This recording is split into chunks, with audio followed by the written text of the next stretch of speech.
परिचय। नमस्कार बच्चों, क्या तुम मुझे जानते हो? हाँ, मैं 1 रुपए का सिक्का हूं। जब आप बाजार जाते हैं, आप फल, सब्जी और दूसरी पसंदीदा चीजें खरीदने के लिए मुझे खर्च करते हैं। आइए मुद्रा के बारे में जानें। आओ सीखें। रुपए और पैसों का विनिमय करना। रुपए और पैसों को जोड़ना और घटाना। वस्तुओं के एकल और गुणज मूल्य का निर्धारण करना।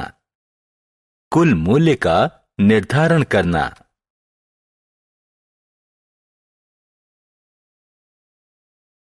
रुपए और पैसे का विनिमय। हम रुपए को पैसे में विनिमय से शुरू करते हैं। उसके बाद इसका उल्टा करेंगे।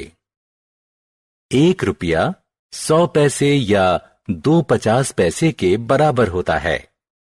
25 रुपए और 25 पैसे। 25 को 100 से गुणा करके उसे 25 पैसे से जोड़ देंगे।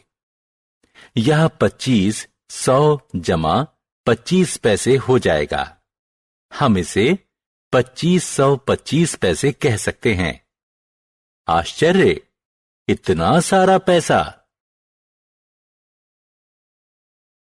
पैसों को रुपयों में बदलना। अब पैसों को रुपए में बदलने का समय है। 475 पैसे 400 जमा 75 पैसे के बराबर हैं।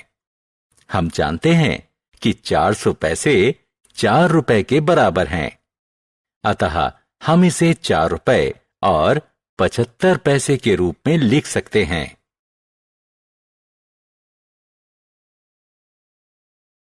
रुपए और पैसे जोड़ना। आइए रुपयों और पैसों का जोड़ सीखें। 15 रुपए 50 पैसे को 2 रुपए 25 पैसे से जोड़ें। दोनों राशियों को अलग अलग स्तंभ में लिख लें। पहले पैसे वाले स्तंभ के अंक जोड़ लें।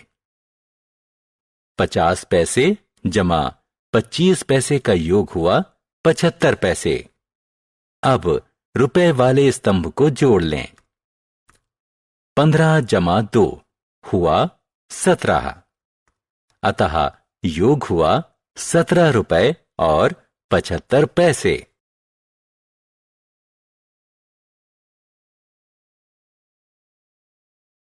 रुपए और पैसे का साधारण घटाव। रुपए और पैसे का घटाव सरल है। 50 रुपए 75 पैसे में से 1 रुपया 50 पैसे घटाएं। हम पहले पैसे वाले स्तंभ के अंकों को घटाएंगे, फिर रुपए वाले स्तंभ के अंकों को। अतः उत्तर होगा 49 रुपए और 25 पैसे। गुणज मूल्य। आइए सुने कि ये लड़कियां क्या बात कर रही हैं। मेरी मां ने ये 2 गुड़ियां खरीदी, एक मेरे लिए और एक मेरी बहन के लिए। गुड़िया का एकल मूल्य 100 रुपए था। क्या आप एकल मूल्य का मतलब समझते हैं? एकल मूल्य एक वस्तु का मूल्य होता है। अतः एक गुड़िया का मूल्य था 100 रुपए। 2 गुड़िया का गुणज मूल्य 100 गुणा 2 के बराबर होगा। गुड़ियाओं का गुणज मूल्य होगा 200 रुपए।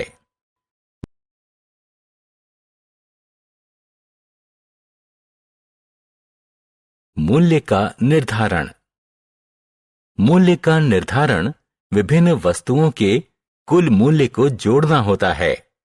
हम इसे एक उदाहरण से समझते हैं। 4 पेंसिल, 2 चॉकलेट और 1 टेनिस बॉल का कुल मूल्य कितना होगा? यदि पेंसिल का एकल मूल्य 1 रुपया 50 पैसे, चॉकलेट का एकल मूल्य 15 रुपए और टेनिस बॉल का एकल मूल्य 5 रुपए है, हम इन सभी वस्तुओं का कुल मूल्य निर्धारित करेंगे। अतः कुल मूल्य बराबर है 4 गुणा 1.50 जमा 2 गुणा 15 जमा 1 गुणा 5 होगा। यह 6 जमा 30 जमा 5 के बराबर होगा, जिसका योग 41 रुपए होगा। हमने क्या चर्चा की?